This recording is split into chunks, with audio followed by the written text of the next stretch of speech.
من لساني يفقهوا قولي سبحانك لا علم لنا إلا ما علمتنا إنك أنت العليم الحكيم أما بعد السلام عليكم ورحمة الله تعالى وبركاته. Dear brothers and sisters, let us extend our gratitude to Allah subhanahu wa ta'ala for enabling us to be in this, alhamdulillah, in this small classroom to learn something about the seerah of the Prophet sallallahu alaihi wasallam. So today I think we will continue from previous class that is about the something related to the historical background of the Prophet sallallahu alaihi wasallam, which means we try to trace the origin of the genealogy of the Prophet sallallahu alaihi wasallam, who is the real grandfather of the Prophet sallallahu alaihi wasallam. So, because in Rahiq al-Makhtum, the author mentioned about that one quite detailed, so we cannot skip that kind of information if you want to know better about the position of the Prophet sallallahu alaihi wasallam. So, I think we already highlighted something about how the migration of Ibrahim alayhi salam together with Hajar and also the son Ismail alayhi salam to the to the Makkah, okay, a long journey. So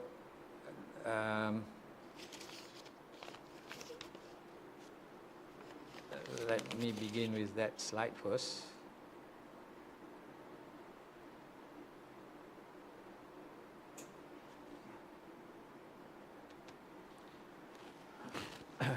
Okay, if you look into the slides, so these are the things we already highlighted somehow about where Sahibul Rahiq al-Makhtum, the author of the sealed nectar, how we describe the Arabs into three divisions. So I think we already reached this point, that is slide number 10. Let me take this one.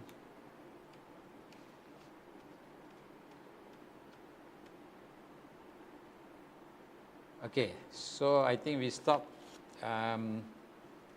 where Hajar alayhi salam, where she was looking for the water, right? After Ibrahim alayhi salam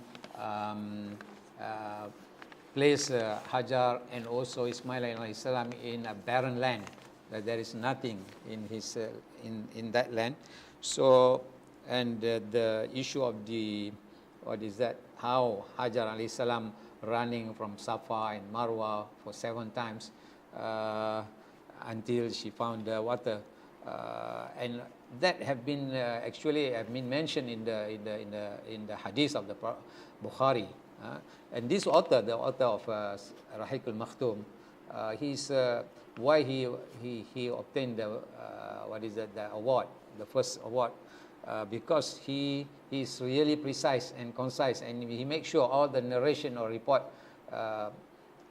taken from the Quran or Hadith or something from the reliable narration, regardless whether it is come from the Prophet or maybe from the companion or from the scholars of the past.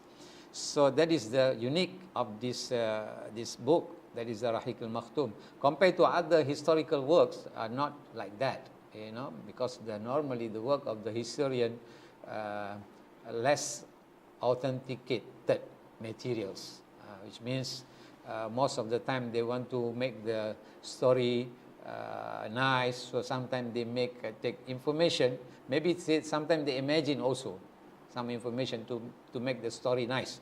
Whereas this Rahiq al-Makhtum, or the Sheikh, the author of this book, he was a little bit particular about the information that he put in the books. So it was in the Bukhari, where if you look into the book, he mentioned, you see that this story spoke of one journey, at least before Ismail became a young man.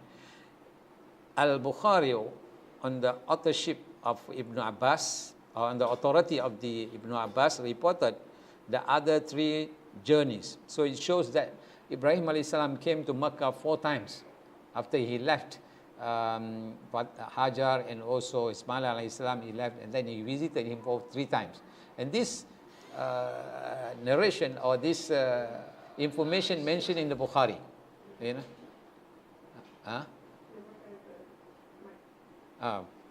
Where's the mic? You don't have the mic?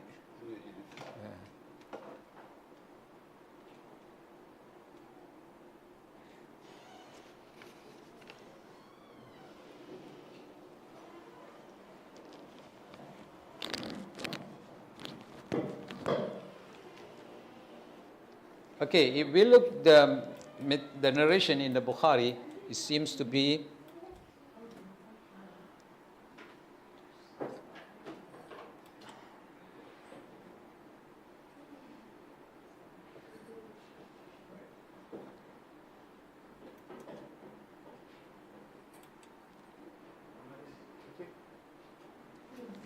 is it readable? Okay. So let me read something from the narration mentioned by the author from the Bukhari. When the water in the water skin had all been used up, okay, let me read this, you already know. Okay, the Prophet ﷺ said, this is the source of the tradition of the walking of people between them, that is Safa and Marwa. So this is after she found the water. When I'm reading in the middle of the narration, not from the beginning. When she reached the Marwa, the last time, she heard a voice, and she asked herself to quit and listen attentively. She heard the voice again and said, "Oh, whoever may be, you have made me hear your voice. Have you got something to help me?" And behold, she saw an angel at the place of Zamzam, digging the earth with his heel, till water flowed from that place. She started to make something like a basin around it using her hand in this way, and started filling her water skin with water with her hands. And the water was flowing out after she had scooped some of it. Okay, so this is a thing you know about that one. I already explained that one, when she said Zam, Zam, Zam. The Prophet ﷺ added, "May Allah bestow mercy on Ismail's mother. Had she let the Zam, Zam flow without trying to control it, or had she not scooped from that water to fill her water skin, Zam, Zam would have been a stream flowing on the surface of the earth." So that is the what she did as Hajar alayhi salam. Okay, then the Prophet ﷺ added, then she drank water and suckled her child, that is the Ismail. The angel said to her, "Don't be afraid of being neglected, for this is the house of Allah, which will be built by this boy," which means the angel is referring to Ismail alayhi salam and his father, okay, that is Ibrahim alayhi salam, "and never neglect his people." So that is the angel promised the Hajar alayhi salam. Okay, then after that he continues saying, "She lived in that way till some people from tribe of Jurhum." Okay, this you need to remember this one, this word. First time you will hear this name, Jurhum. Jurhum is you know, when we mentioned about the Arabized Arab. So Ismail came from a place, from where? His origin can be said it is from Iraq, right? Because father is from Iraq, from Babylon, right? So it seems to be he is not the Arab, but he had been Arabized. So the real Arab at that time, you see this tribe, the tribe of the Jurhum, or a family from Jurhum passed by her and her child as they were coming through the way of Kada, this name of the place. Another thing I think when we talk about the history or anything about the Tarikh, so we will come across a lot of names of the place. So I don't know how, to what extent we all can remember all these places. And after all these places or no more exist nowadays. Okay, so but for the sake of the history, so at least we need to know some part of the world. Okay, I believe all of you know where is the Hijaz, right? Hijaz, Sham. That is at least we should know those kind of places. Okay, Jurhum. Tribe of Jurhum, or a family from Jurhum, passed by her and her child as they were coming through the way of Kada. Kada is the name of the place. They landed in the lower part of Mecca, where they saw a bird that had the habit of flying around water. So they saw the bird is flying on in some places, so they thought that, oh, this place must have water. Okay, they come and so that's why they approached Makkah. Okay, because they saw birds are surrounding that place. Okay, though we know that there is no water in this valley, they sent one or two messengers to look whether what they are thinking is correct or not. And finally, they found the water. Then what happened? The Prophet ﷺ added that Ismail's mother was sitting near the water. They asked her, "Do you allow us to stay with you?" She replied, "Yes, but you will have no right to possess the water." They agreed to that. The Prophet ﷺ further said, Ismail's mother was pleased with the whole situation, as she used to love to enjoy the company of the people. So they settled there, and later on they sent for their families, who came and settled with them, so that some families became permanent residents there. So now, you see, from the Hajar and Ismail, there was another tribe of what we call it Jurhum, came and they settled down there. Okay, so that is the starting of these Arabs. How Ismail get with these people, and later on he'll get married with someone of them. You see, like he mentioned here, the child, that is Ismail, grew up and learned Arabic. He learned Arabic, start learning Arabic, because before that there was nobody to learn Arabic. I don't know what was the language of the Hajar. Is it Arabic or Hebrew or maybe Ibrani? It depends on maybe many languages. We also don't know. But first, Ismail get to know about the Arabic from this tribe, from them. Okay. When Ismail start learning from them, then they also begin to love him, admire him as he grew up. And when he reached the age of puberty, they make him marry a woman from amongst them. Marry from the tribe of the Jurhum. Okay, you have to remember this Jurhum, because you will come across this name very often. So now it seems to be they already have two tribes, which means Ibrahim, one tribe, this Jurhum also another tribe. Okay. Then Prophet ﷺ continued, after Ismail's mother had died, Abraham came after Ismail's marriage in order to see his family that he had left before. But he did not find Ismail there. I think this story, maybe some of you know about that, right? How Ibrahim alayhi came to Ismail and he found that he's not in home. Then he asked the wife, where is this Ismail? And the wife told everything about the internal problem of the house and so on. See what the Prophet ﷺ said. Then he asked her about the way of living and their condition. And she replied, "We are living in misery. We are living in hardship and destitution." Complaining to him, he said, "When your husband returns, convey my salutation to him and tell him to change the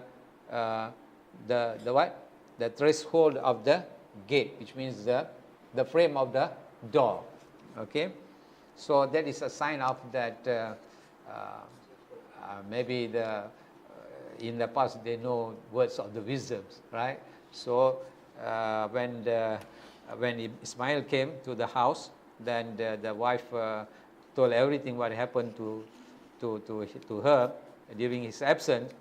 And he said to her that he already understand from the information given by Hajar, by the wife of the Ismail. He already understand that the one who came is his father, and the sentence to change the threshold of the gate, meaning is that to divorce her. So finally he divorced, and then after some time he get with another woman from the same tribe, that is the Jurhum. Okay, another woman. Okay. So that is how it is started, the tribe of the Jurhum. Next, after some time, of course, the similar things happen between the Ibrahim came once again to visit, okay, and again the Ismail alayhi salam was absent, and the wife, second wife, telling all the good things about the family matters. So then Ibrahim asked her, the statement is mentioned that, just same like that, but it means ask Ibrahim to hold her as a wife. So that is a summary of the whole story lah. Okay. So now let us, after marriage, what happened? Let us start from that. In the Rahiq al-Maktum, he mentioned about the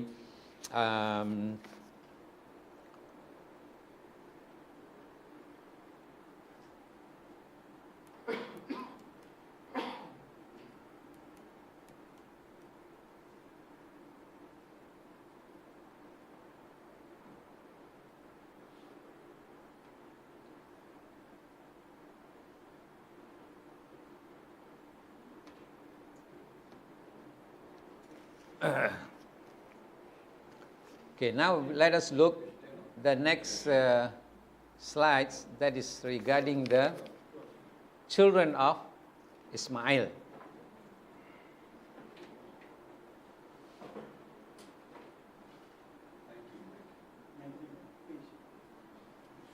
You all got the slides? You all got the... We have the book. Oh, you already have the book? E-book. E-book. Page 90. 19. Page 19.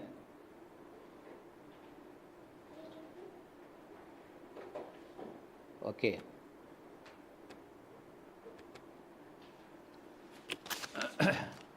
So when we want to talk about the children of Ismail alayhi salam, actually he has the one mentioned by Rahiq al-Maktum, or the author of the Rahiq al-Maktum. He has 12 sons. We don't know how many daughters. 12 sons. Okay, daughter not mentioned there. Okay, who are they? So I think maybe we need to remember some of the names. You see, by the grace of Allah subhanahu wa ta'ala, Ismail had 12 sons from the daughter of Mudad. So this Mudad is from what tribe? From Jurhum, okay? The name of these 12 children, sons, are what you call it, Nabid, and you have Qidar. Qidar is, it is mentioned here, Qidar, but the real name, according to the, the biblical literature, you call it Haidir. Okay, Haidir. So that's why when we will show the genealogy chart, so you will not find this Qidar, you will find Haidir. Haidir. So then you have, can you read? Yeah. Adbil. Okay, then what is this next? The other one? See here? Masha, I cannot read, very small in my slide. Okay, then Micha, right? Then Yetma, then Nafis, then Yatua. This Yatua. Duma, Hudud, Fish. Khaidaman. Okay, some of you reading from here, some of you reading from this side. So, but, so never mind. The point is that you already know 12 names. Can you remember that? If you cannot remember, at least you need to know two names. Very important. Okay. The name, two names, that is a Nabit and Qidar. Nabit and Qidar or Haidir. But in the Rahik al-Maktub, he mentioned only about the Nabit, sorry, Qidar. Because I taken this from another source. So when you, normally this is I think this is the pattern how the tribes begin to establish. When you have a child, so for example, if your father have 12 children or 2 children, one is HABEEB, another one is Farouk, so you already have two tribes, Farouqi and also Habibi. So this is how the tribes started to establish in Makkah and surrounding area. So 12 tribes formed. So this is ultimately formed 12 tribes inhabiting Makkah and trading between Yemen. I think all of you know where is Yemen, right? Yes. Yemen, and then Syria, Sham. Okay, then Egypt, and later on these tribes spread all over and even outside the Peninsula Saudi Arabia. All their tidings went into oblivion except for the descendant of the Nabit and Qidar. So that's why I asked you to remember at least 2, because from these 2, the rest are not they are not thinking about to become famous or whatever. But these 2 maybe they become famous. So that's why we need to remember these 2. Okay, next. Let us look about the Nabit and the Qidar.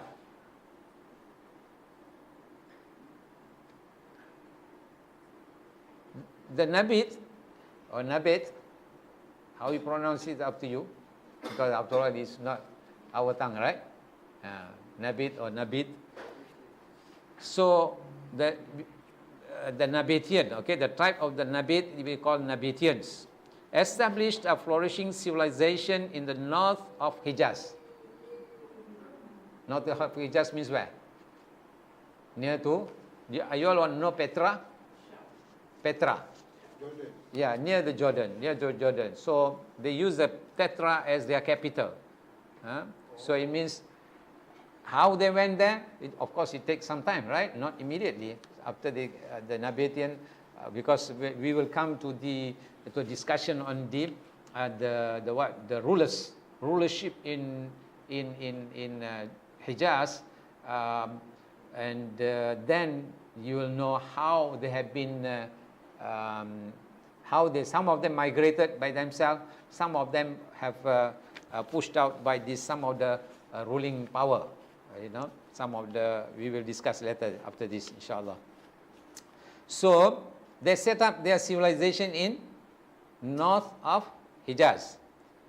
They instituted a powerful government which spread out its domain over all neighboring tribes, and they made the Petra their capital. Nobody dare challenge their authority until the Romans. So we need to know some of the, the powerful rulers in those days. Persian, Roman, and we will come also another, before the Persian, there was another, have you heard about this Bukht Nasr? There also another powerful, we will look after this, okay? So try to keep in mind this Nabatian already migrated to Hijaz, okay? Sorry, north of Hijaz, what do you call it as a, near Petra, Jordan. Nowadays is Jordan, right? Okay, next. Then, okay, the story about Nabatian is not that much. All the Qidar become more famous than the Nabatian. Let us look. So, descendant of Qidar, the son of Ismail, lived long in Mecca Okay, before that, I think I didn't mention to you about the, you will find this one in the Rahiq al-Makhtub.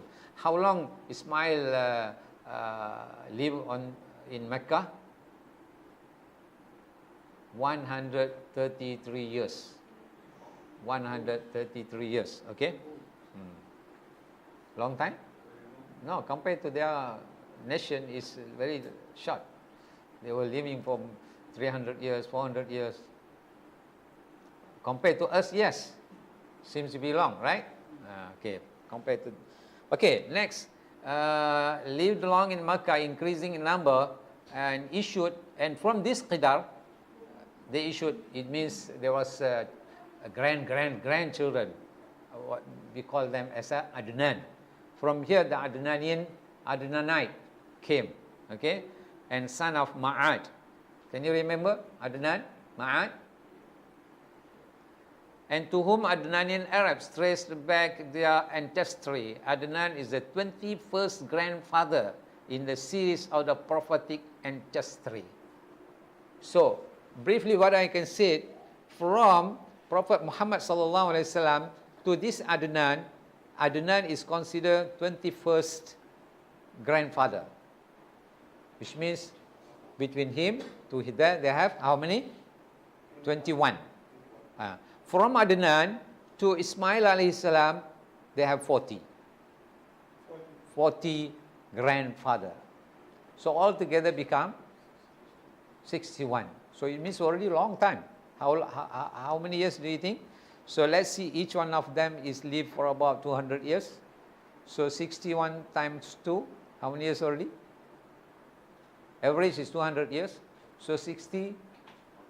1200 years. Huh? 12,000 years. 12,000 years. 12,000 years, mashallah. Roughly. Okay. So from the time of Prophet sallallahu alaihi wasallam to Ibrahim is about 12,000 years. Okay, now. So now look this one. Qidar. So that's the thing I put it here. Qidar to Adnan is about 40. And from Adnan to the Prophet sallallahu alaihi wasallam, you have another 21. How? Let us look. This, where is the chart, Sheikh? Internet. The one I copied just now. The one that you downloaded. Yeah. Oh, it's a slide. We have to exit first, right? Yes.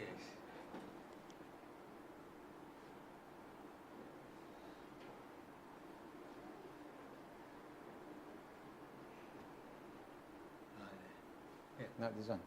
The other one. The other one. Which one? The other one, the small one. The one I showed you here. In the desktop. There's the desktop. Oh, the one that you...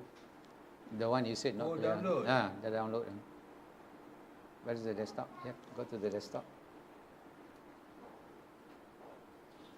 I think you have to go there. Desktop. Desktop.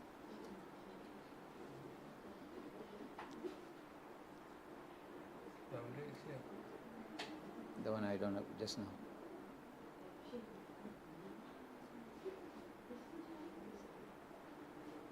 It's not here.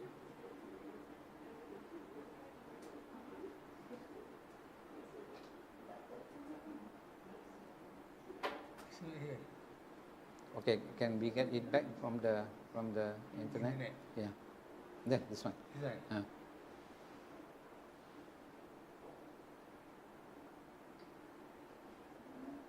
Is it you copy? I don't know how to make. Cannot view here. Or you want me to use this one? No. Here.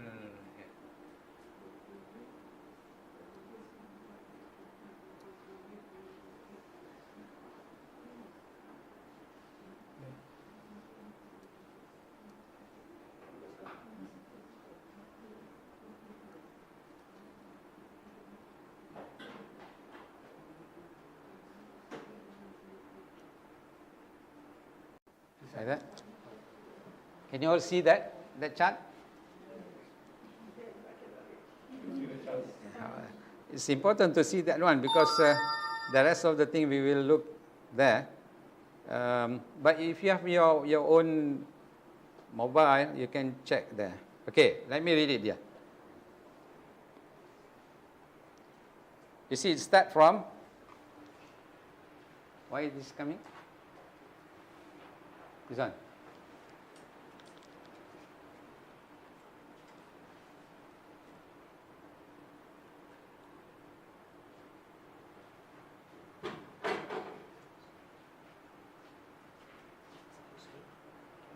Yeah. Can you add?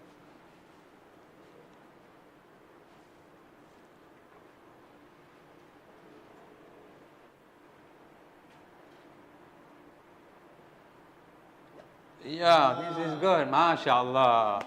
Jazakallah khair. We have, okay. You see here?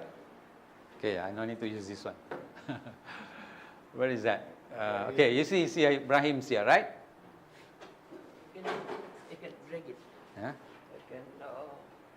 You can use a mouse. No. Oh, I can use the mouse.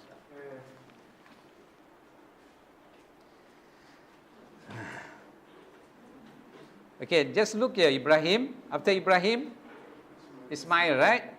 And after Ismail, this is the one we said just now, Haidar. We call it as Qadar. Haidir. Okay. Then after him, Aram. Then Adwa. Then Wazi. All these are male, male children. Then you have Sami. Then you have Zarih, Nahis, Mukhsar, Ahram, Iham. Iham. Yeah, your eyes is more sharp than me. Afnat, you can remember. Aisar, Deshan, Aid, Arwi. Who is this? Yalhan, Yahzin.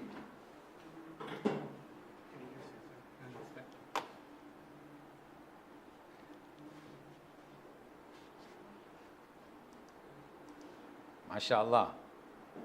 Where is Yahzin? How many already? Then you have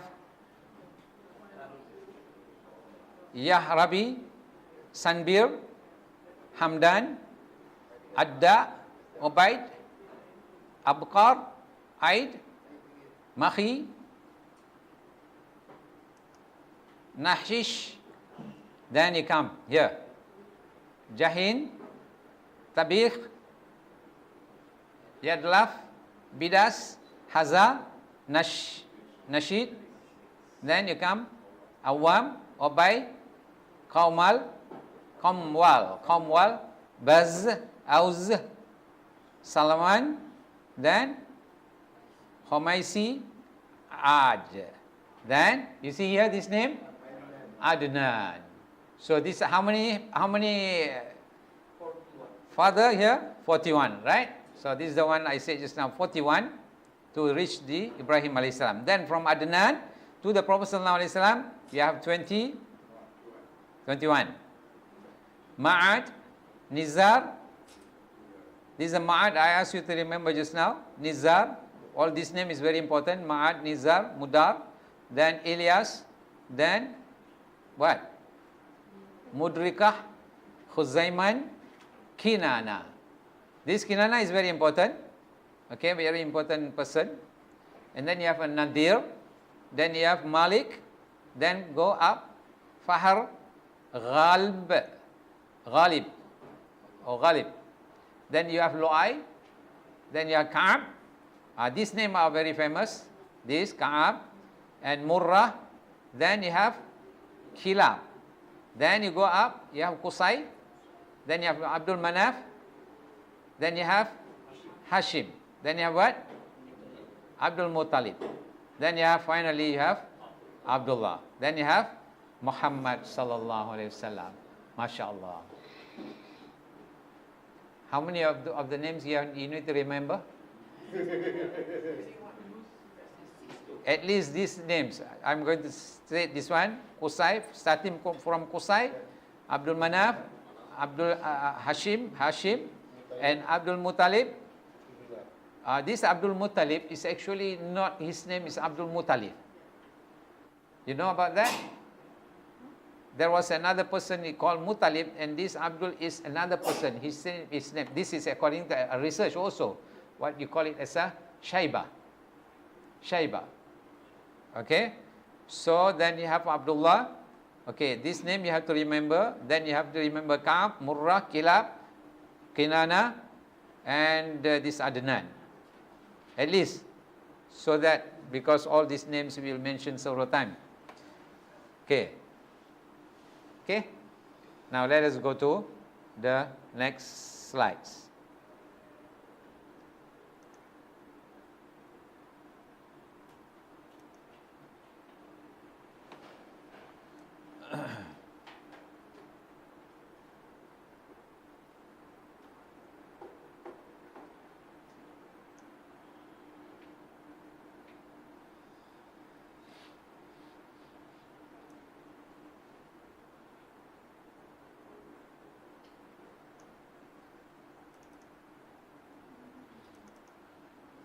Okay, now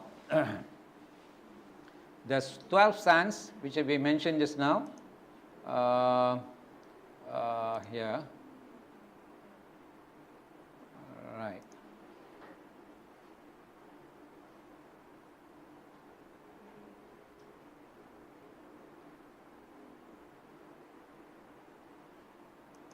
From this, you see, from this, I mentioned about this Qaidar, right? Okay. Then we mentioned about the Adnan, right? Adnan. Now we will go to the Ma'ad and Nizar, because all these names are not really significant.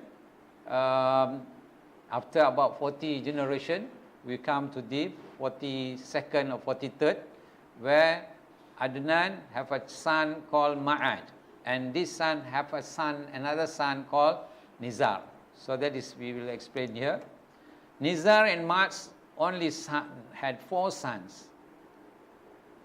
4 sons who branched out into 4 great tribes. That is the, what do you call it, Iyad, Anmar, Rabi'ah, and Mudar. These last 2 sub-branches into several tribes, that is called Rabi'ah, Father Asad, Anazah, Abdul Qais, Wa'il, and so on. You want me to read all these names? No need, right? Okay.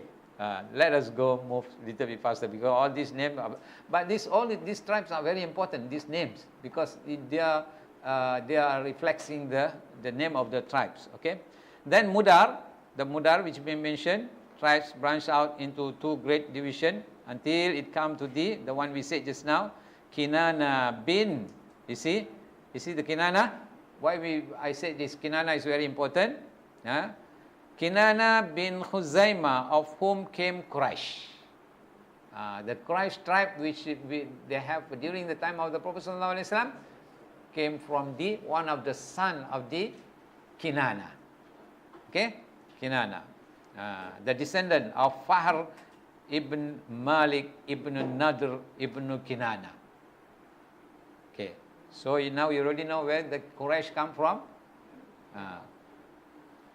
Okay, next, Quraysh branch out into various tribes, the most famous of whom were Jumah, Saham, Adi, Makhzum, Tayyim, Zahra, and the 3 other tribes where the Qusay come. Do you remember? I asked you to remember the Qusay and Kilab. They are the, so. Then after that, he has about his son, Abdul Dar bin Qusay, Asad ibn Abdul Uzza bin Qusay, then you have Abdul Manaf bin Qusay. Okay, out of these 3, Abdul Manaf is quite important because it is linked to the Prophet ﷺ. Okay, Abdul Manaf branch out into 4 tribes, that what you call it, Abdul Shams, Naufal, Muttalib, and Hashim. Right? So now you can see here there is Muttalib, right? Muttalib. But there is no Abdul Muttalib. There is no Abdul Muttalib. How this Abdul Muttalib come in? There is some information, whether it is true or not, we are not sure. It is said that, of course, during the battle, war, and everything, and this a person named called Shaybah, he had been kicked out from Mecca, so he was settled down in, I think, in one of the part near Bahrain or something like that, close by to Mecca, not Bahrain, before Bahrain. But the author also not that sure, okay? But he was telling how the Abdul Muttalib come into exist. So, and since he is one of the relative of this Abdul Manaf, so some like cousin or nephew like that. Sorry, his cousin, right? So he brought him, and the Arabs, when look at him, they was saying that, you see, this Abdul Manaf bringing, this Muttalib bring one of the slave, right? The Shaybah is a slave. They thought it is slave, but really he was a what? Independent man. No, he was a family members of the Abdul Manaf, you know. The word slave, normally they call it as a Abdul, right? So then they call him Abdul Muttalib, whereas he's not the slave. He is one of the relative of the Quraysh family. So that there might be a kind of confusion there.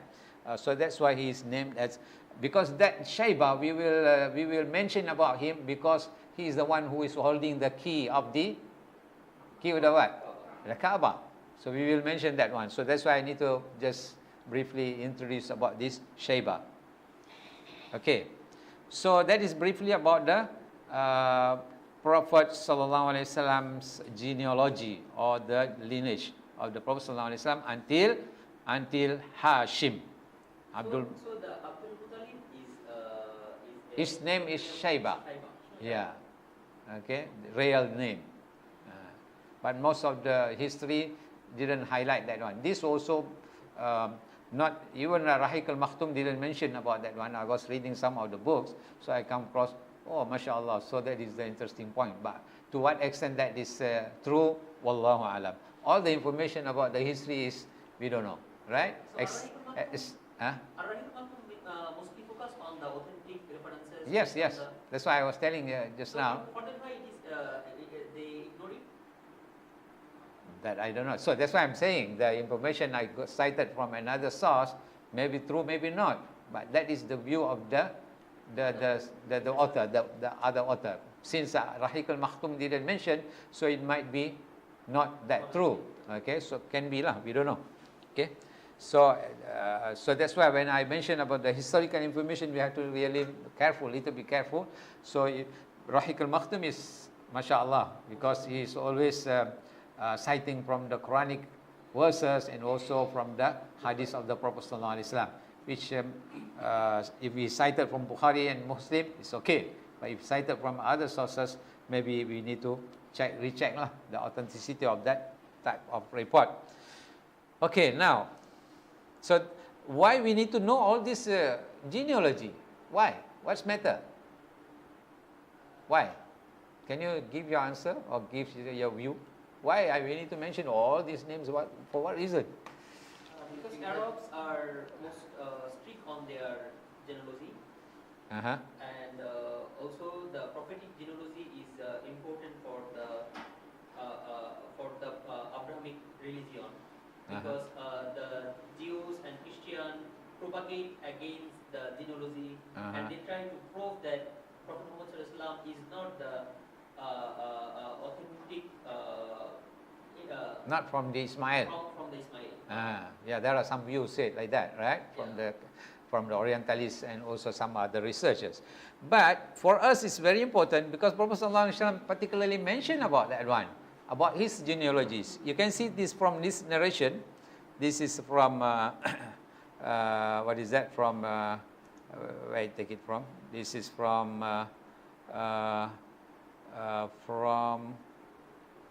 I think Abu Daud. I take it from Abu Daud. I didn't put the source, but this is from from Tirmizi, narration. You see here, this is what Prophet ﷺ said about him. Allah selected Ismail from the son of Ibrahim, Kinana from the son of Ismail, the Kinana which we already mentioned. Okay, Quraysh from the son of Kinana, Quraysh we already mentioned. Okay, Hashim from the son of Quraysh, and he selected me from the son of Hashim. Okay, so that's why we need to know about all this genealogy, and particularly we are, all of us Muslim, we want to know better about the Prophet sallallahu alaihi wasallam, right? Okay, in another narration he said, you see, Allah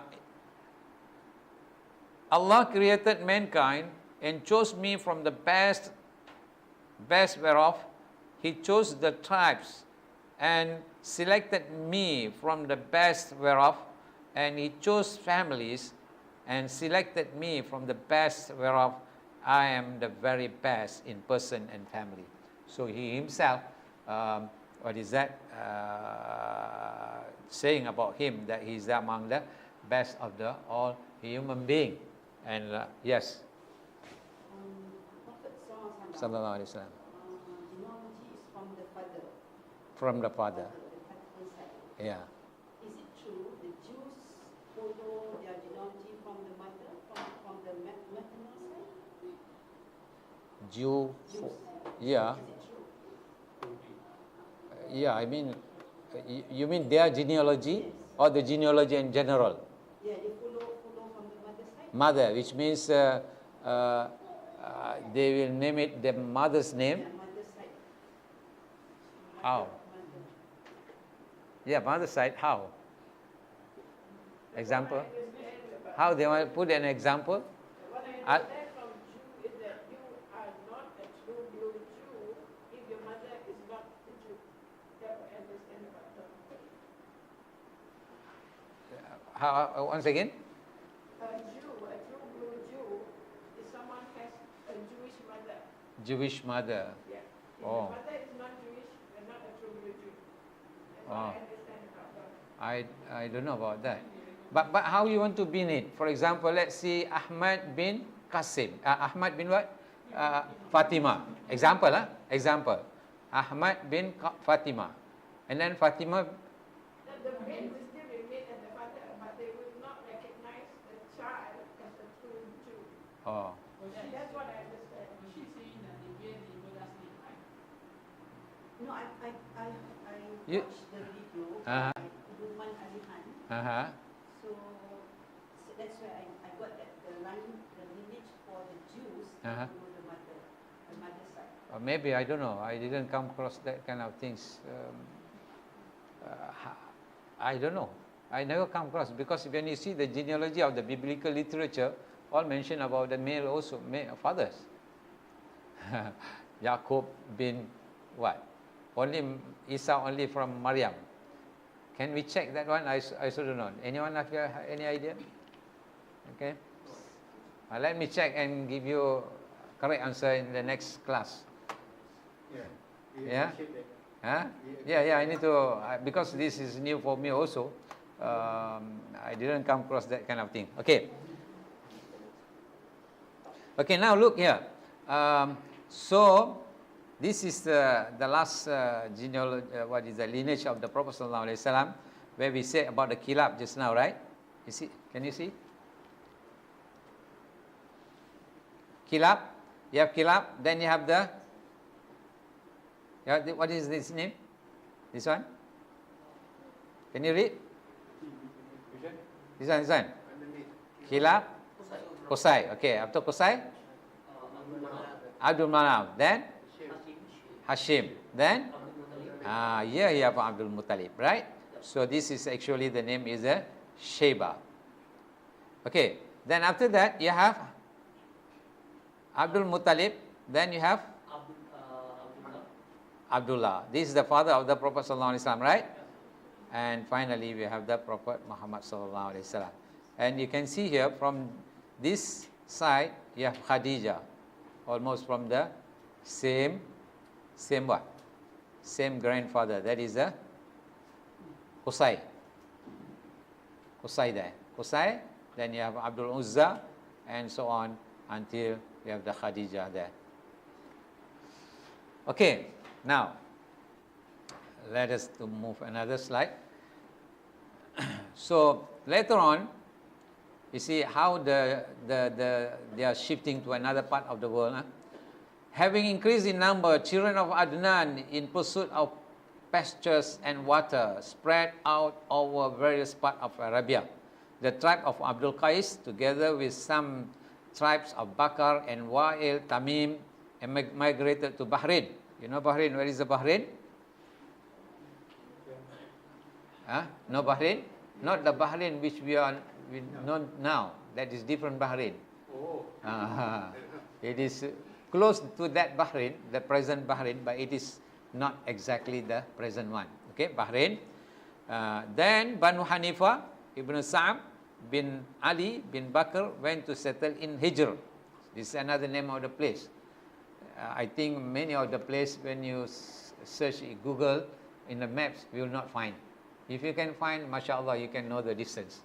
Okay, only some important places like Iraq, like Petra, like what is that? Like Kufa, Basra, they are all this, but these are all very old places, cities. And Yamama. All the tribes of Bakr and Wa'il lived in an area of land which included Yamama, Bahrain, Saif, Khazima, the seashore, the outer border of Iraq, Abla and Haid. Okay? So, these children of Adnan, and also the tribe of the Abdul Qais. Then, most of the tribe of Taghlib lived in the Euphrates, one of the longest sea in Iraq, or across the near the northern part of Iraq area, while some of them lived with Bakar. Bakar is name of the tribe. And then Banu Tamim lived in Basra, and Banu Salim in Medina. You see, Banu Salim live in Medina. Then Wadi al-Qura to Khaybar, onwards to the eastern mountain of Dakharra. Thaqif dwelt in Taif, and Hawazin east of Makkah near Autas, on the road from Makkah to Basra. Then Banu Asad, Banu Zabyan inhabited somewhere in Taima and Harwan, and some tribe of Kinana lived in Tihama, while the other tribes of the Quraysh dwelt in Makkah and its suburb. This info is very important. Quraysh dwelt in Makkah and its suburbs.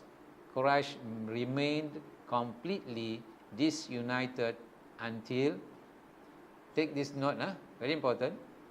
Quraysh, they live in Makkah, okay, but remain completely disunited until Qusay ibn Kilab.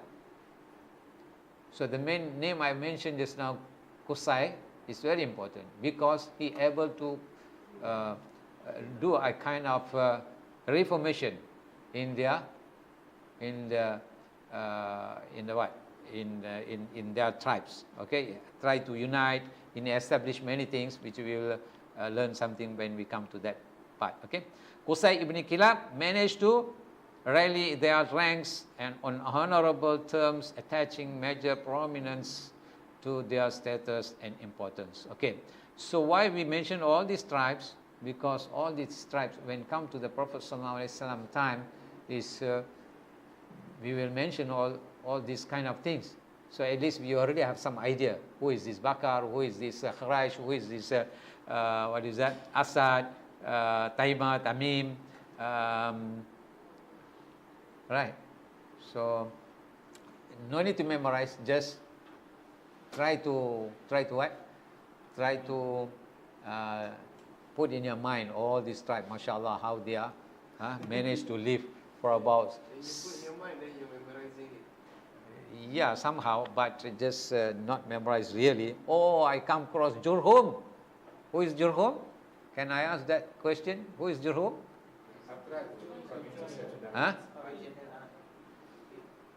Tribe, they came to Ismail's mother. Mashallah, you already know, right? Because that is related to the rulership among the Arabs now. Jurhum play a very important role. Okay, how they have been kicked out. What is that? Bukhtun Nasar? I said just now, right? Bukhtun Nasar is another superpower in near Persia. So they kicked out this Jurhum. so that is the thing. Okay, so now let us go to the other topic. That is the topic is The Jurhum, they not originate from Yemen? from where? Yemen? Yeah. But actually in the Rahiq al-Maktoum, he didn't mention from where they originated. They come. Just now, like in the narration of the Bukhari, right? Right? They come from nowhere. But some of them mention. There's a superpower kick them out. Yeah. From where? From where? Well, let us look about this one. Okay? We will look about that one. Rulership among the Arabs. Okay? Okay. There are when the Rahiq al-Maktoum mentioned about this rulership and in four places. Number one, you see, we are not going to touch everything because our important thing is that in the Hijaz, you see here, two kind of rulers of Arabia, crowned kings. They are not independent. Those of Yemen, these places is very important. So as if there are four kingdoms in Arabia. Number one, in Yemen, Hira, and also this Hijaz, and Syria, Sham.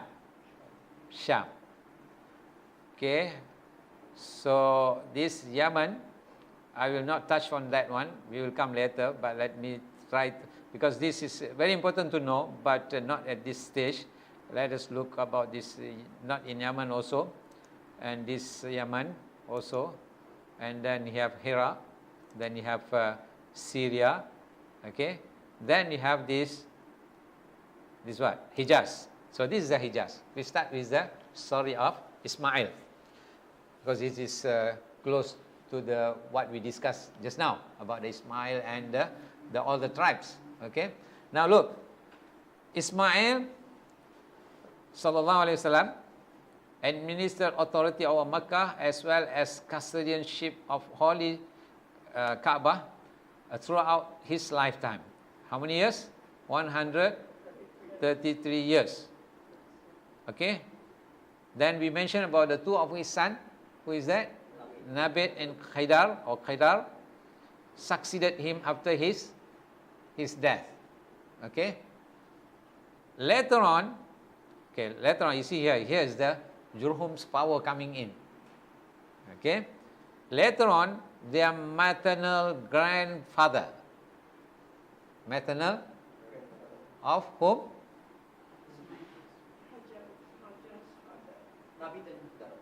Nabil and Qaidar. Yeah, they are maternal fathers because their mother side. The mother is from Jurhum, right? Okay. So name Mudar bin Amr al-Jurhumi took over because Ismail is no longer there. Only the small children there. So their grandfather took over. He is powerful. Okay. Thus transferring the rulership over Makkah to the tribe of Jurhum. Okay. So now the battle is started. You already have two sides now, from the Ismail and also from the Jurhum tribe. Even though they are from the mother and father, mother is Jurhum. What is that? Ismail is Arab. Arabah is Arab. Okay. Now let's see.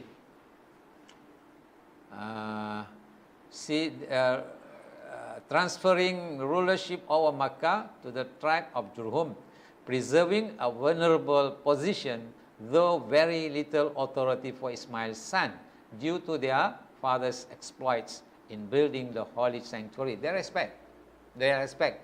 What is that? Qaidar and Nabid, and also their what is that? Their people, their tribe. Because of that, Ismail and help with the father Ibrahim, they built the Kaaba. So because of that, but you see, a position they held until the decline of the tribe Jurhum, shortly before the rise of Bukhtun Nasar.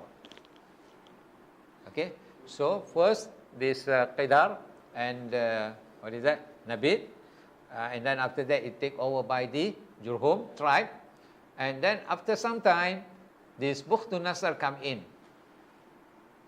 who are extremely foreign. They just want to invade the part of the Arab countries, okay, like others. So who is this Bukhtun Nasar?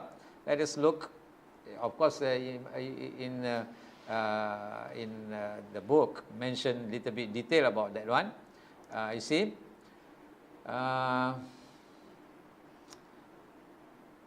Now, this is summary of that. The political role of the Adnanites. Who are they? Adnanites? Adnan. After how many grandfather? 41. Okay. Had begun to gain firm grounds in Mecca, which could be clearly attested by the fact upon upon the Bukhtun Nasar first invasion of the Arabs in Zati Irq. Not Zati Irq is the name of the place. The leader of the Arabs was not from Jurhum. Okay, can you understand?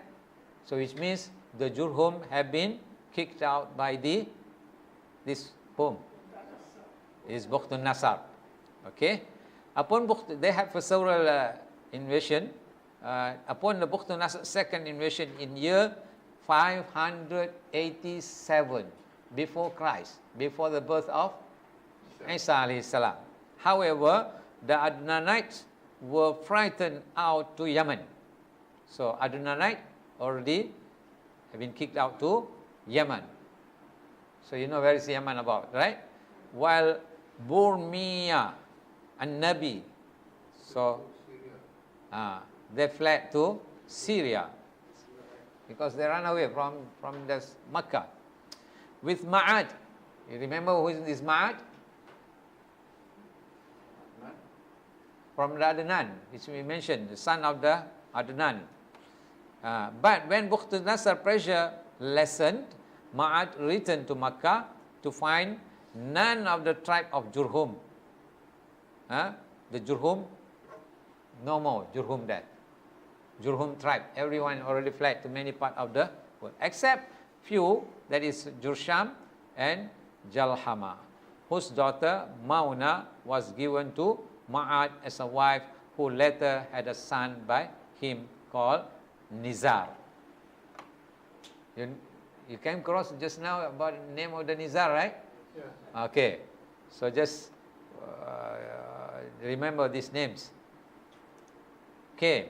On account of difficult living condition and destitution prevalent in Mecca, the tribe of Jurhum began to ill-treat visitors of holy sanctuary and extort its funds, misuse all the funds, which arose resentment and hatred of the Adnanites, son of Bakr and so on, who with the help of the tribe of Khuza'ah also don't know from where they come, another tribe, maybe from the Jurhum or somewhere else, not clear, not mentioned clearly in the book. Okay, so that had come to settle in neighboring area called Mar az-Zahran, invaded Jurhum and frightened them out of Makkah, leaving rulership to Qudaa. in the middle of the 2nd century. 2nd century after, not before. Just now Bukhtun Nasr was before, right? So this, you see all these stories are many hundred years already, centuries after. So 2nd century of the after Christ. Yeah. Next, upon leaving Makkah, Jurhum filled up. You see, when they need to, fled to another place, leaving Makkah, what they did, these Jurhum people, okay, they did the well, Zamzam, they filled with all the luxury things there inside. What are the things? Like for example, where is it? Al-Jurhumi was reported by Ibn Hisa. Ibn Hisa is one of the historian. Okay, he is not like not particular in mentioning reports. Sometimes, of course, he is one of the oldest historian. He wrote Maghazi or SEERAH books.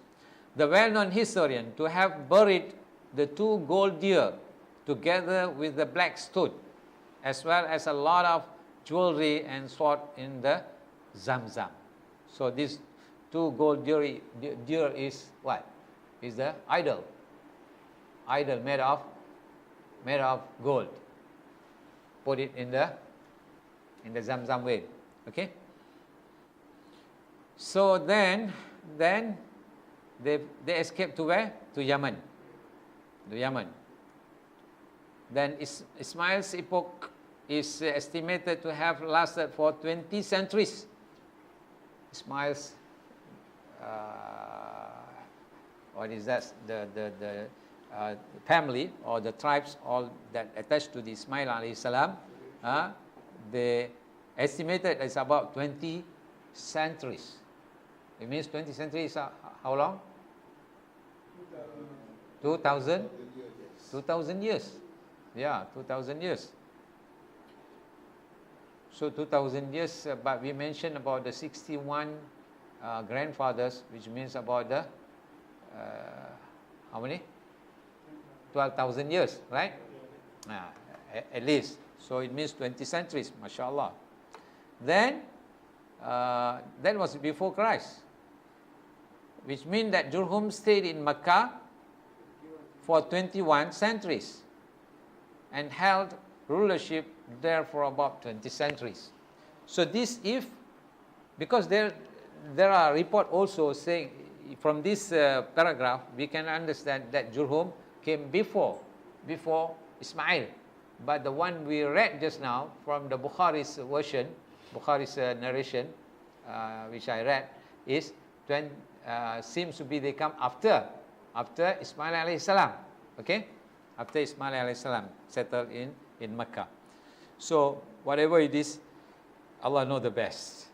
Okay, now upon defeat of Jurhum, the tribe of Khuza'ah monopolized. You see, this Khuza'ah come in now.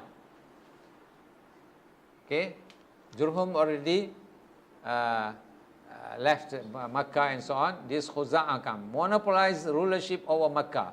Mudar tribe, however, enjoyed 3 privileges. Okay, this Mudar, of course, from what? From whose side? From Adnan side, Adnanite, right? So this Khuza'ah is out, not from Jurhum and not also from the Adnanites. But since the Mudar is already there, so they give them some privileges there. Number 1, this Mudar tribe leading pilgrimage from Arafah to Muzdalifah and then from Mina to Aqaba stoning pillar. So this is one of the privileges given to them. It's a kind of authority. It shows that all the what is that? The action of pilgrimage already exists since that time. You know, they have given this kind of responsibility to lead the pilgrimage from Arafah to Muzdalifah. Meaning that after they stay in Arafah, then they have to lead the Hujjaj to Muzdalifah. Then from Mina to the Aqaba, to the place where they stood the stoning. Okay, so then you have here, this was the authority of the family of, so this is just detail out lah. So first thing, let us see the second thing.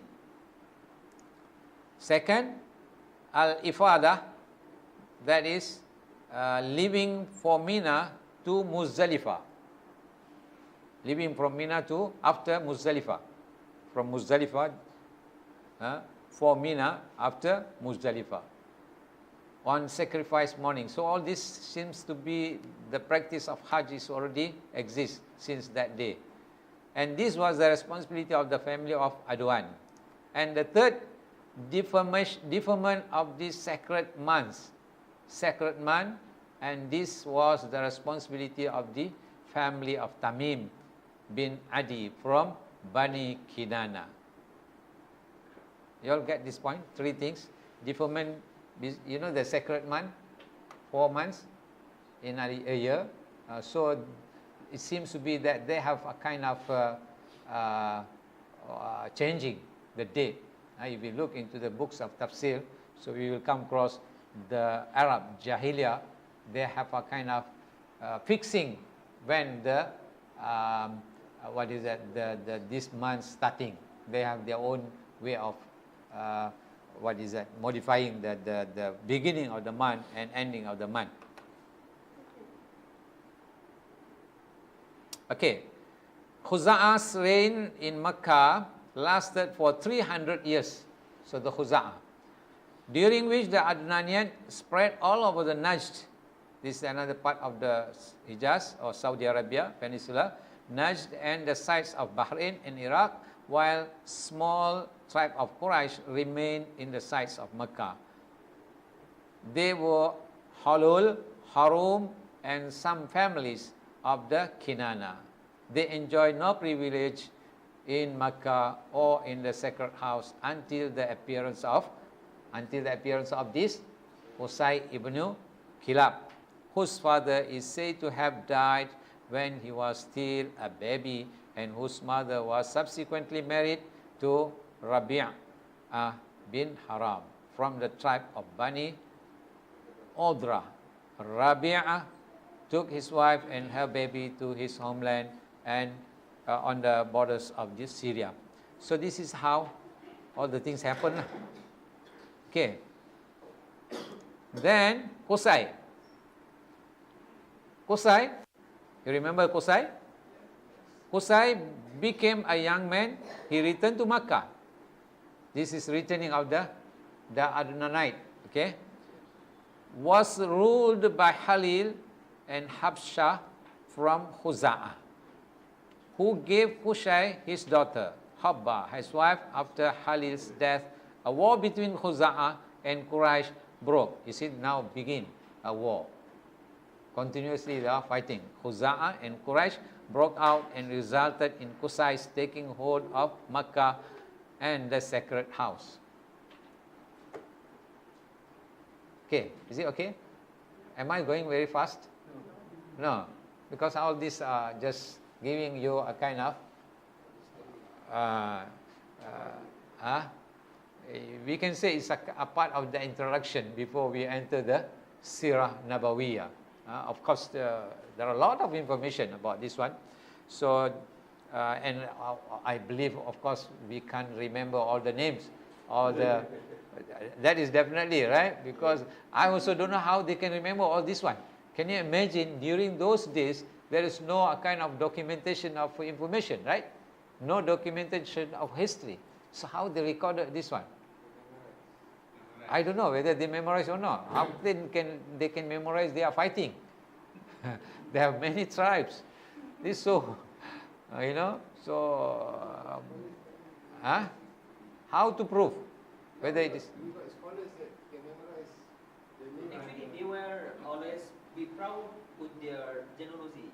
So yeah, only genealogy, but the other things, other information. Yeah, that's the thing, you know. But for the sake of history, we need to mention, right? Like I mentioned about the Bukhari's version just now, mashallah. Prophet ﷺ mentioned about them. Where he took this information from? That's also another questionable by the people, by the scholars. Whether he took it from the biblical literature or it's a wahi from Allah subhanahu wa ta'ala. When you mention about the Jurhum, the tribe of the Jurhum, right? Okay. So now we might just keep our mind active somehow to know about these things. Okay.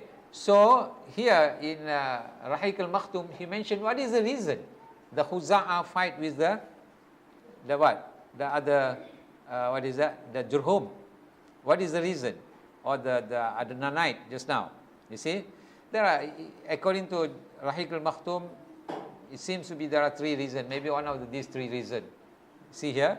First, having noticed that spread of his offspring, increase of his property, and exalt of his honor, after Halil's death, Qusay found himself more entitled to shoulder responsibility of rulership over Makkah and custodianship of the sacred house than the tribes of Khuza'a and Bani Bakr. So that's why they fight. This is the feeling of Qusay by himself. And he also advocated that Quraysh were the chief of the Ismail's descendants. So he felt that one. He supported that one. Therefore, he consulted some men from Quraysh and Kinana concerning his desire to evacuate this Khuza'a and Bani Bakr from Makkah. They took a liking to his opinion and supporting him. So that is one of the reasons. Maybe true, maybe not. We don't know. So this is the second reason mentioned by the Rahiq al-Makhtum. Okay. Then the third reason. But the point which we know from this one, so the fighting among the tribes already began. Not for a short period, it was very, very long period. So that's why when you know this one, until the Aus and Khazraj, the Aus and Khazraj we didn't mention yet. They're also a part of the tribe which will come from the other side later on. Okay, are you all familiar with the Aus and Khazraj, right? That's a tribe that exists until the time of the Prophet ﷺ. Okay, so this is the third reason mentioned by the author. Halil gave the right of Al-Kaaba service to the daughter Habba and appointed Abu Ghabsan al-Khuza'i to function as her agent whereof. Upon Halil's death, Qusay bought this right for a leather bag of wine, which arose dissatisfaction among the men of the Khuza'a, and they tried to keep the custodianship of the sacred house away from Qusay. The latter, however, with the help of the Quraysh and Kinana, managed to take over and even to expel Khuza'a completely from Makkah. So now the role of the Qusay come in. Okay, so this is the remark of the the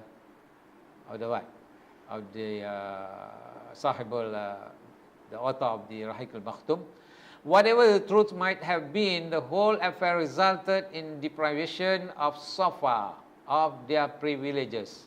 Okay, so the Safa is another name for those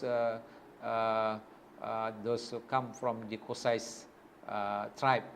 Okay, previously mentioned evacuation of the Khuza'a and Bakr from Makkah and transfer of rulership over Makkah and custodianship of the holy sanctuary to Qusay, after fierce wars between Qusay and Khuza'a, inflicting heavy casualties on both sides. Okay, then okay. Now let us turn to the Qusay. Qusay's reign over Makkah and sacred house began in 440 after Christ and allowed him and Quraysh afterwards absolute rulership over Makkah and undisputed custodianship of the sacred house, to which Arabs from all over Arabia came to pay homage. So from this date until the what? Until the time of the Prophet sallallahu alaihi wasallam, there was a kind of Qusais and his genealogy take leadership in the Makkah. Qusais, what is that? Progeny take the leadership of the Makkah. Do you have any question to ask on until now? Okay, now let us look very briefly about the Qusais. Why we mention about this Qusay? Qusay is very important because he made some of the changes in the administration of the Makkah. Okay, Qusay brought his kinspeople to Makkah and allocated it to them, allowing Quraysh some dwelling there, and Nusa, the families of Safwan, Adwan, Murrah ibn Auf, preserved the same rights they used to enjoy before his arrival. A significant achievement credited to Qusay was the establishment of An-Nadwa home. I think this we will come across when we discuss about how the Quraysh always they want to discuss something, any meeting, whatever. Have you heard about that one? An-Nadwa, a house of Nadwa. Nadwa means like parliament for them. So he's the one first who established that one in Makkah, okay, which is continued until the time of the Prophet sallallahu alaihi wasallam.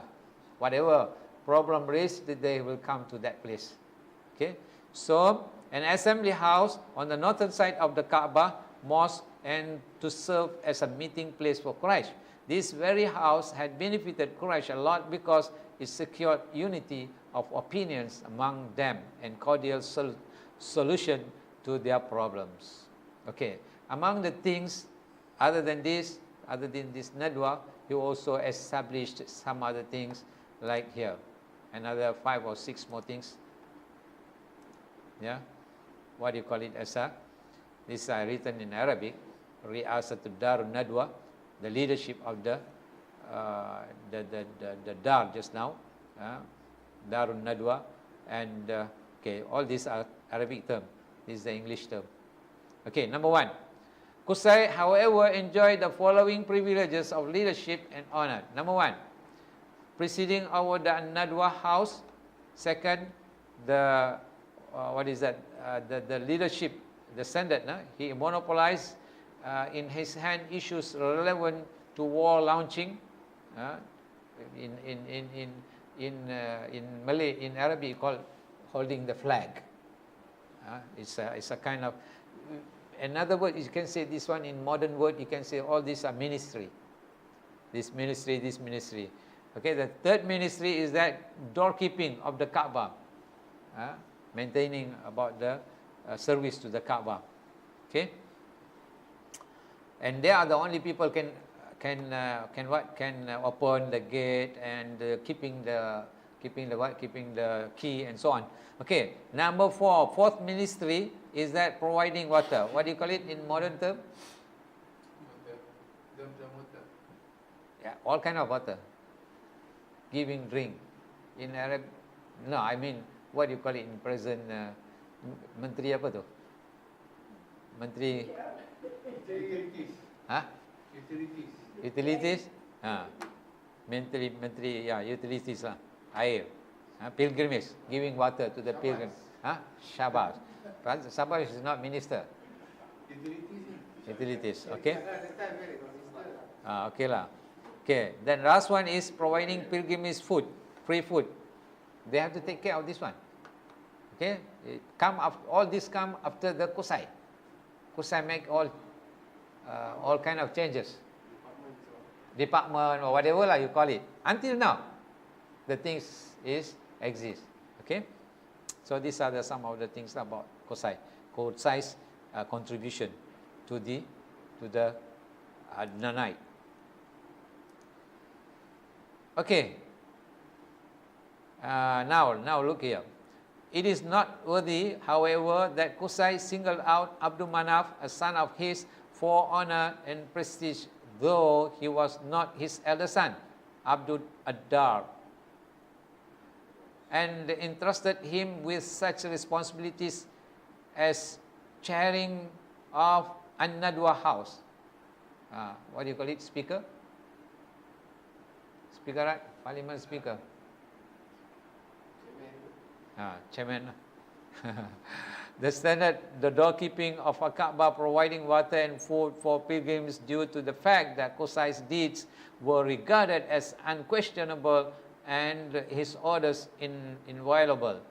His death gave no rise to conflict among his sons, but it later did among his grandchildren, for no sooner than Abdul Manaf had died. Habis lagi? Banyak lagi ni. Okay, I think we stop here. The slide will continue, so we will discuss later. Anything I supposed to give you some time to discuss. I'm just elaborating on the Rahiq al-Makhtum. Do you have any question to ask? Few minutes. Yeah, I have a question. Was it's almost like the previous lesson, you know? Previous what lesson? Yeah. Last meeting. Yeah, last. Okay. What I'm asking that when Ibrahim alayhi salam used to come to Makkah to Ismail as mother. So what was the first wife? First wife? That's a good question. First wife? Yeah, I don't know where she was, whether she was together or no information.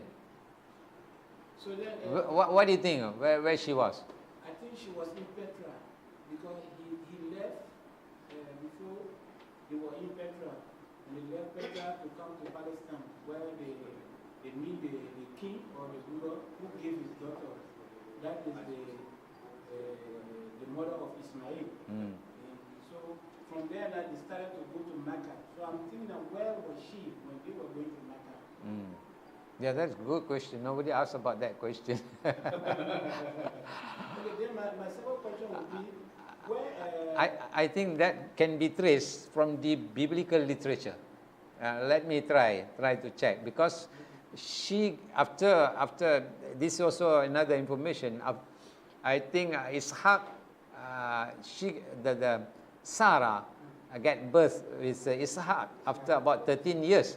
13 years from the birth of the Ismail. So if we can trace where Ishaq born, right, from the biblical literature, maybe not from our, because normally we don't that concerned about Ishaq. Yeah, but it means that Ishaq was born in Palestine? I don't know. I have no idea. I have taken some of the, what is that, genealogy of Ishaq, but maybe I can arrange later about the things, then we can know about something about that one. I got two questions. Two questions. Yeah, one question is, when Bukhtanasar conquered Makkah or another tribes, yeah? The Bukhtanasar is from outside Yes. the family, right? So the ritual of Hajj, what happened to the ritual of Hajj? Because that was started during the time of Nabi Ibrahim and Ismail, wasn't it? Did that disrupt the ritual of Hajj when Bukhtanasar came into power? The second question is, if you look back to your chart about crown kings and heads. You mean the genealogy chart? Yeah. Uh-huh. You got the definition. You said that they have two ways, two types of leadership. One is crown kings, and the other one is Okay. head, right? Uh-huh. The way I understand it, because you just show it quite briefly earlier. Yeah, we will discuss that later. Later, okay. Yeah, because I want to just highlight the Hijaz rulership, because we already mentioned about Ismail, so at least we can, there is a linking.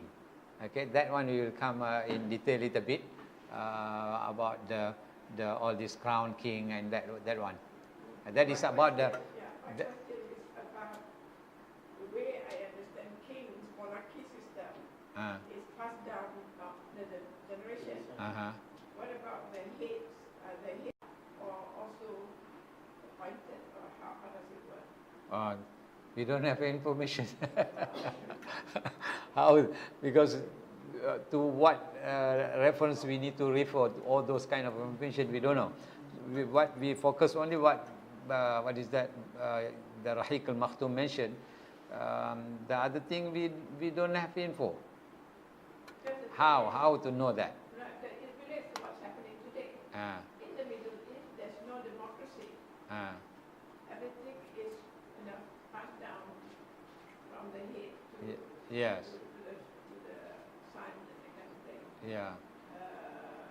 So is this coming from the same thing, or because during the time of Rasulullah when he died, it was through the Shura, the appointment of the Khalifah through Shura. But what happened suddenly that was gone? Suddenly gone, that kind of Shura. Yeah. But during the time of Prophet actually there was, you mean after the death of the Prophet there was Shura in Bani Sa'adah, that one? Yeah. Even the appointment of the fourth Khalifah, right? That is through Shura, isn't it? I mean, it wasn't from Abu Bakr to his son, Umar to his son, but it was. Yeah, that's true. So suddenly now, all the Middle Eastern countries, there's no democracy. It appears to be, that's my understanding. Yeah. So that is a long story, long. What happened to Yeah, that's good to know, but it's we have more time to come to that things, because the conflict that happened during the time of Osman, everything happened during the time of Osman ibn Affan. Before that period there was okay. During the time of Rasulullah there was no conflict. Only those people when they found this Prophet already died, so they are looking for the leadership. So it happened ad hoc like that. They have meeting, and then Abu Bakr, Omar, and Abu Ubaidah rushed to that place and to settle, and it just happened like that. But after that, yes, Abu Bakr radiallahu anhu and appointed Omar ibn al-Khattab. Okay, even though it is not, maybe it is not after consulting some people, right? Yes. But the real shura took place during the time of Omar ibn al-Khattab, when he don't want to appoint anyone, right? He leave it to the shura, consists of 6 people, right? And he already give a kind of instruction to them. Then after that,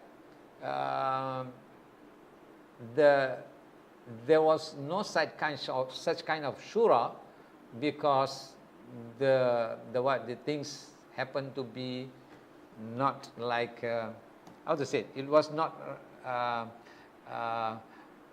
the system which followed by Abu Bakr or Omar not happen.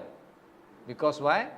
Because the ending of the Khalifah of Osman is totally, it's a great fitna, right? It is not because of many things that happened. Because of, I think you're aware of that one, right? That part is very, very important to know by all of us, because that is if before Osman ibn Affan, the fighting took place between Muslim and non-Muslim, right? But after Osman ibn Affan's death, the fighting took place among the Muslims.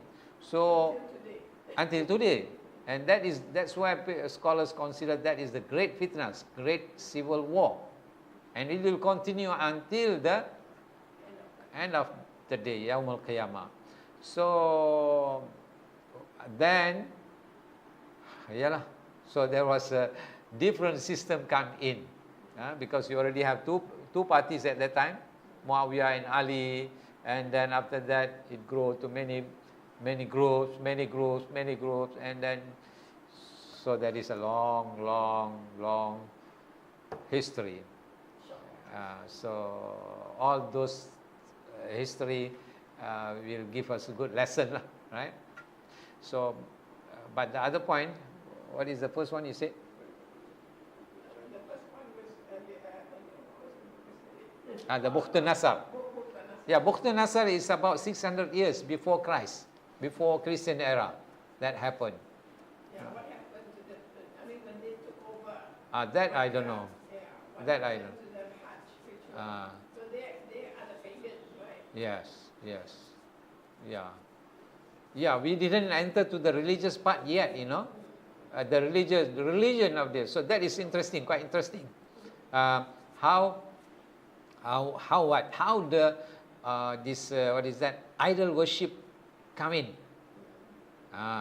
Because as we know, that question is a very good question. So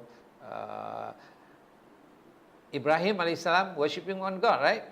And they was doing a Hajj and so on. And similarly, Ismail and his progeny for some time.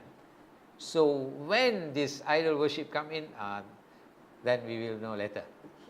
Inshallah. Inshallah. Okay, any others, brother? No? Huh? Yeah, okay, we stop here, inshallah. Jazakumullah khair for your patience and listening to my my lecture. Inshallah. Hope Allah will give us benefit from this lecture, inshallah. Subhanakallahumma wa bihamdika asyhadu an la ilaha illa anta astaghfiruka wa atubu ilaik. Assalamualaikum warahmatullahi wabarakatuh.